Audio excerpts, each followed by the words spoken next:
For example, they might be able to block a cross-court flick, but can they block one to their wide forehand? With this one shot, your backhand game against short or half-long balls becomes unstoppable. Seriously. Today, I want to talk about the backhand flick. Why the backhand flick? It's because I saw one of the older guys at our club play today. One player's banana flick was so effective, his opponent was afraid to serve to his backhand. He served everything to the forehand. But his forehand push flick was also excellent. That's why he can beat so many players at our club. He can initiate the attack and doesn't have to just push. Can amateurs serve very spinny short balls? Usually not. It's quite rare. Short serves generally have less spin than long ones, right? If that's the case, we can just flick it with our backhand. You can push flick with your forehand. If the ball comes with little to no spin, why can't we push flick with forehand? If you just push, the ball often pops up too high. A heavy chop push is risky. For this kind of ball, you can absolutely attack it.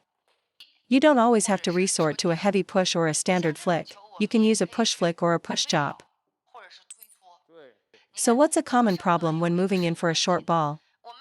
Most players don't step in far enough to get into position. When you step in, it's not just about moving your feet. You have to transfer your body weight forward. Get your weight into the shot. For an in-table ball, don't just step. Your center of gravity must move forward and press towards the table. When you get your weight forward, you can generate much more power. That's the first point.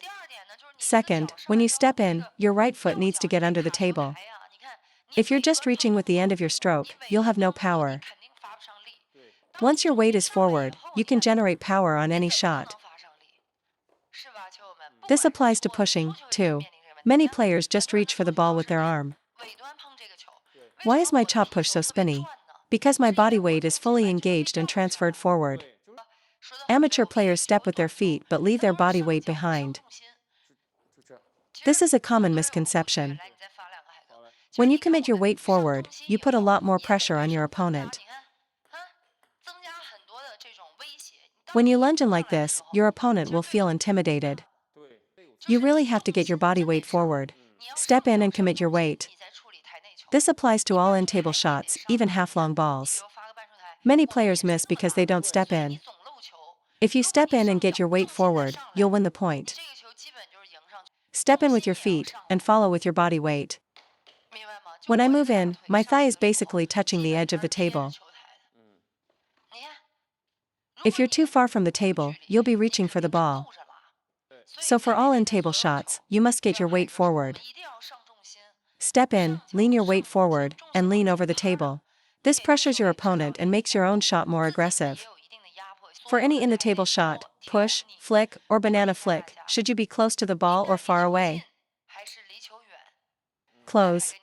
Try standing up here. See how much easier it is to flick, to push, or to banana flick from this position. It's all because you're not getting in close enough. You're stepping, but not getting into position. You move your feet, but you don't commit your body weight. If there's too much distance between you and the ball, you lose all control.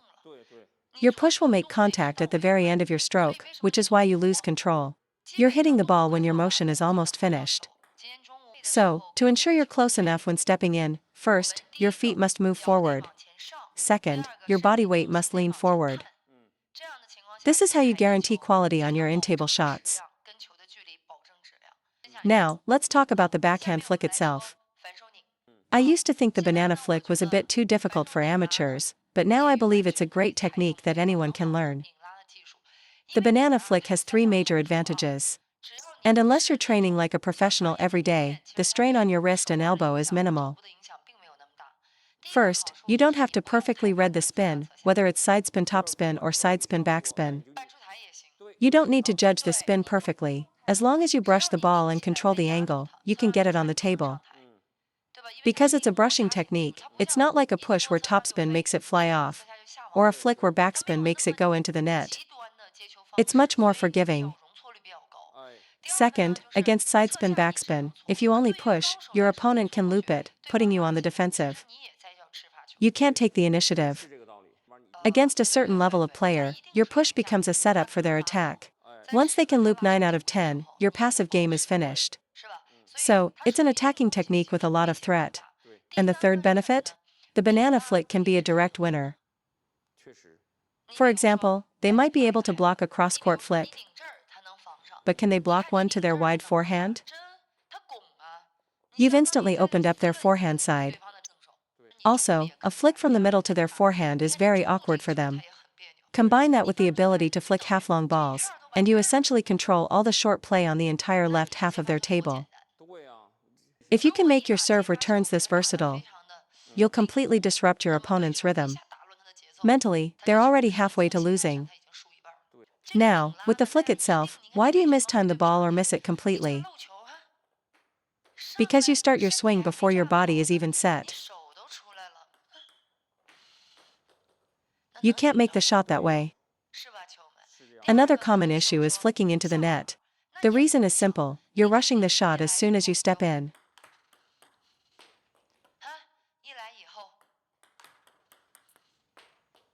The banana flick, like looping a backspin ball, requires a pause.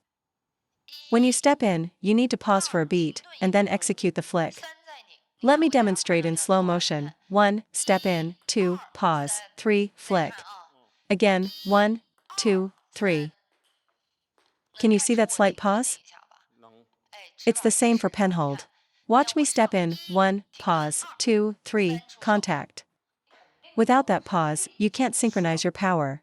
You'll either hit the net or go long, and you won't generate any real force. Your flick will lack quality without it. I'm exaggerating the pause to prove a point.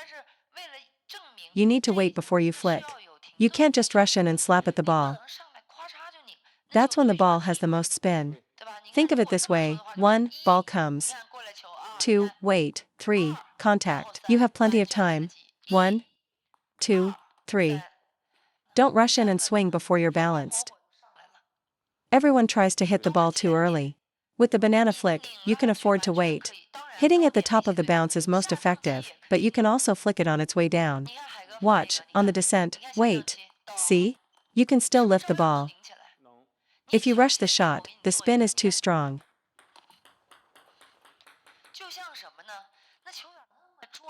Even with a good flick, as you can see from the spin on the net, you just can't lift it. You'll feel like you can't generate any power. I'm sure many of you have felt this way. You just can't connect with the ball properly. It's a very helpless feeling. Exactly, you're trying to hit the ball at its absolute peak spin. Because it's an in-table or half-long ball, after it bounces, you have to let it travel forward a little to create impact with it. If you hit it right as it comes off the bounce, you're meeting the spin at its strongest point. So, for your banana flick, you must have a pause. Remember the pause. I can't stress this enough. Let me show you a few more. Watch, step in, pause, flick. Step in, pause, flick. Step in, pause, flick. With this one shot, your backhand game against short or half-long balls becomes unstoppable. Seriously. And you really don't have to worry so much about reading topspin or backspin. It's useful in doubles, too. From this position, it's even easier to flick. A righty sidespin serve is a bit trickier. But from this position, it becomes easy to flick, doesn't it? However, in doubles I usually receive with my forehand, very rarely my backhand. Because the forehand can cover half-long balls better. So, everyone, remember that pause. The feeling of a pause must be the #1 priority for your banana flick. Second, let's break the stroke down into 3 points. A, B, and C. The banana flick follows this ABC model. You have to execute point B correctly. The motion from A to B isn't a push with the forearm. It's a relaxed swing using your fingers and wrist to create a natural arc. Watch the A to B motion. It's a whoosh. The racket head drops and then swings up, just like a pendulum on a swing set. See how the ball curves? Crucially, from A to B, don't just push forward with your forearm.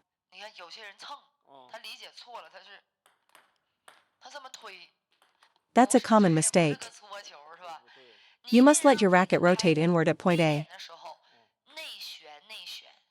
Let's break down A, B, and C to make it clearer. For point A, your wrist must be fully cocked inward. If I tell you to aim for this position, you'll probably only get to here. So if I tell you to aim for this extreme position, you might achieve the correct one. I want you to exaggerate. Start the motion from outside your right hip to load up. Frame your elbow and start the flick from here. I know you won't get it perfect. When I teach this, most students start with the racket head facing sideways. So start by exaggerating. Point your racket head towards the outside of your right hip. That's your ready position.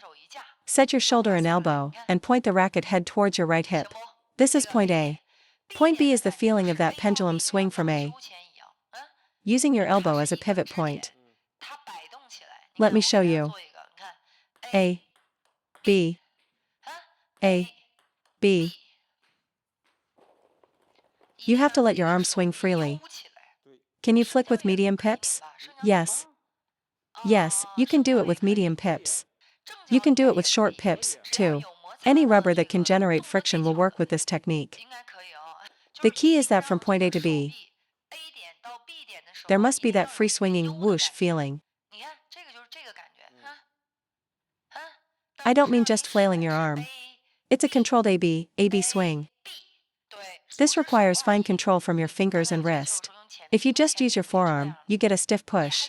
There's no room left for point C. Point A, point B. This is point A. At point B, you must let your fingers and wrist whip through, while keeping your arm structure stable. A, cock the wrist fully. B, let it swing through. Watch, swing through. What's the target direction? You want to drive the force forward and to your left. If you master this, you can flick even the heaviest backspin. For instance, here's a heavy backspin serve from him. If I push this, it goes straight into the net. Now I'll flick it. I'm just using that A to B motion. See? You can lift any amount of spin. From here to here. That's how you bite the ball.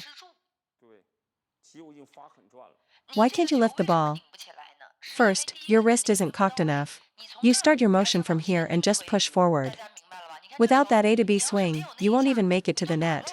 The first bounce will be on your side because the spin is too heavy. You need to create an arc. This is true for the backhand loop as well. Your arc must be created from the outside. Keep your arm frame stable.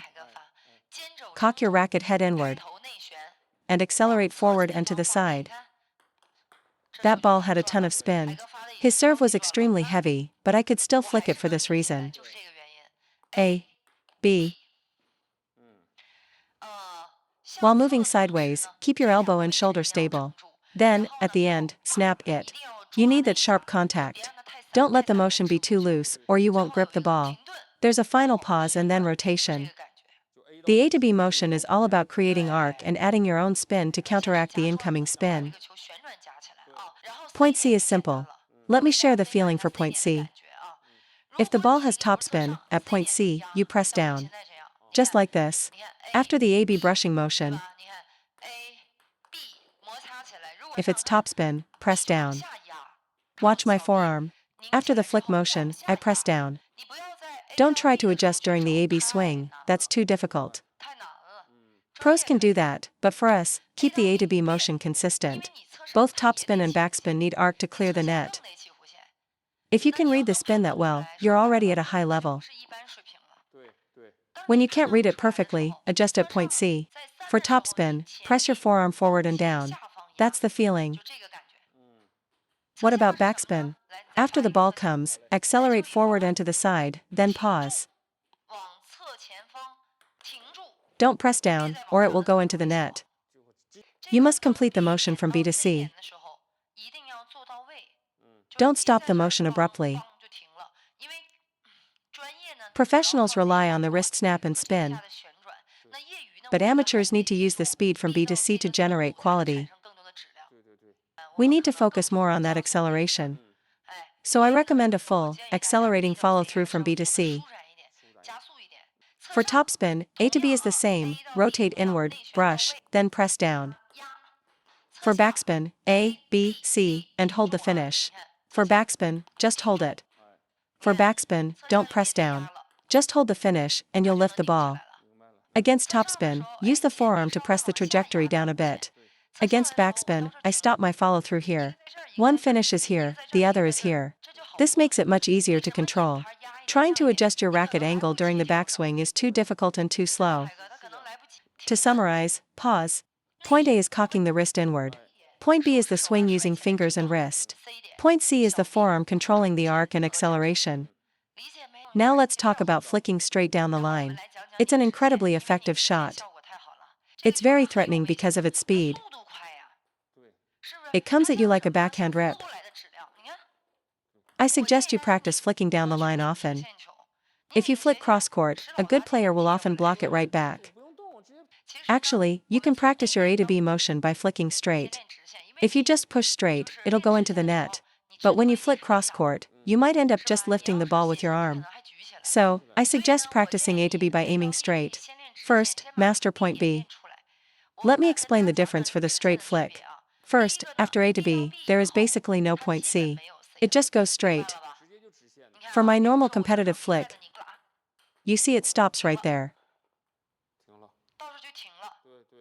Simply put, it's just an A-B motion, maybe with a tiny bit more sideways rotation, but no forearm follow-through.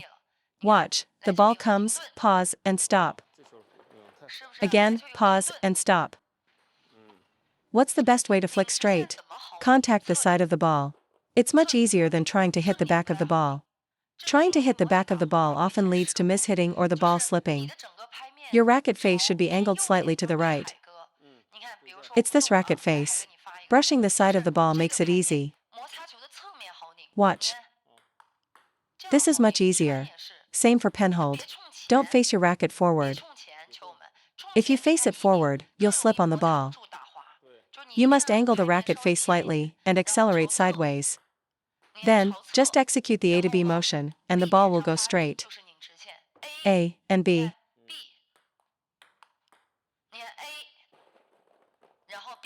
That's the straight flick. A, B follow that direction of force. A, then B. Now, putting it all together in one fluid motion. Don't just poke at the ball. The correct path is a curve. What you're doing now is a straight push, a linear motion.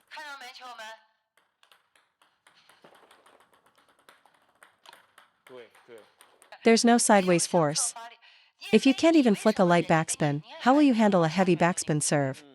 What your shot is missing is that sideways acceleration. That's why I really suggest you start by practicing the straight flick. Once you have that, just add the forearm snap for the cross-court shot. Look at a half-long ball. If you flick it like this, it's already a high-quality shot, right? You can't just drive through a half-long ball, it will go in the net. You might even be too scared to attack it at all. But if you have this banana flick, a half-long ball is an easy point. The ball comes, go. That's more than enough threat. A to B is your straight flick. A through C is your cross-court flick.